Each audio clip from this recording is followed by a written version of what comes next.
University of Technology.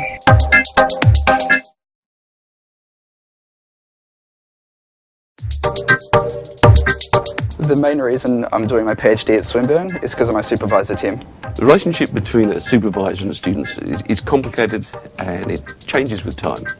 Predominantly, you're an advisor. I knew I wanted to get into uni and I needed a way in, so I started off at TAFE and I spent a few years there.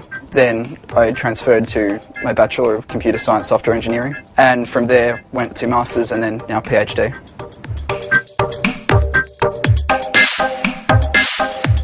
Tim was a lecturer for intelligent systems, which I did in my final year of my undergrad. And during that I found out he was a professor of artificial intelligence. Halfway through intelligent systems there was a research project, but he kind of disguised it so it was just kind of a normal project. Like every semester he does it, whoever's got the best assignment, he'll see if there's potential there to do a paper and he picks them up and gives them a research scholarship for the summer. The summer scholarship led into him looking for me to do a PhD and me looking for someone to be my supervisor. So in the end I wasn't sure who was trying to convince who to come back. The single most important characteristic of a student is motivation, and David certainly wasn't short of that. My field of research is collective intelligence, which is a sub-branch of artificial intelligence. The work I'm doing is swarm robotics controlling groups of unmanned aerial vehicles to do aerial surveillance for applications like bushfire spotting or maybe military applications. So the idea behind swarm intelligence is there's no centralised control. Most of the algorithms are nature-inspired, like ants finding food or birds flocking. With the birds flocking, they follow kind of three simple rules: head in the same direction as your peers, travel in the same speed, stay close to the centre, don't get too close, and out of that you get complex emergent behaviours. Most of my time spent at my computer running simulations. I set up a batch file and then it'll run like a couple of weeks worth of simulations. But it takes a lot of computing power, so it takes a while to run, and then after the end I spend my time just going through data files and collating it into graphs.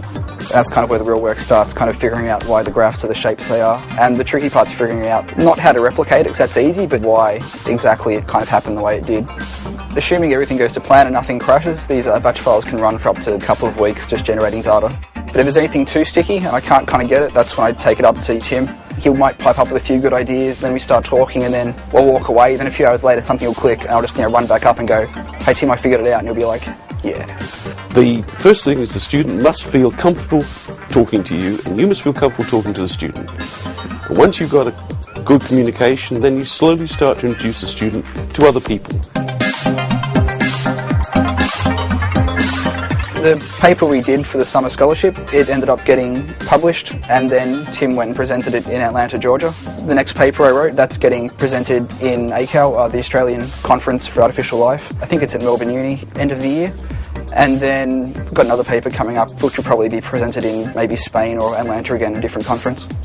A crucial part of a PhD is to introduce the student into the advisor's network of contacts so that they feel quite comfortable first meeting people locally, then people from overseas, people perhaps whose names they've read on papers or who've written books, and feel quite comfortable walking up and talking to them as they would anybody else. Because each research field's sort of really close-knit, so there's only like a handful of people in each field, and once you know them, you've got contact points where you can go to for jobs in the future or questions about your research, or they might have found out some interesting stuff that they want to share with you.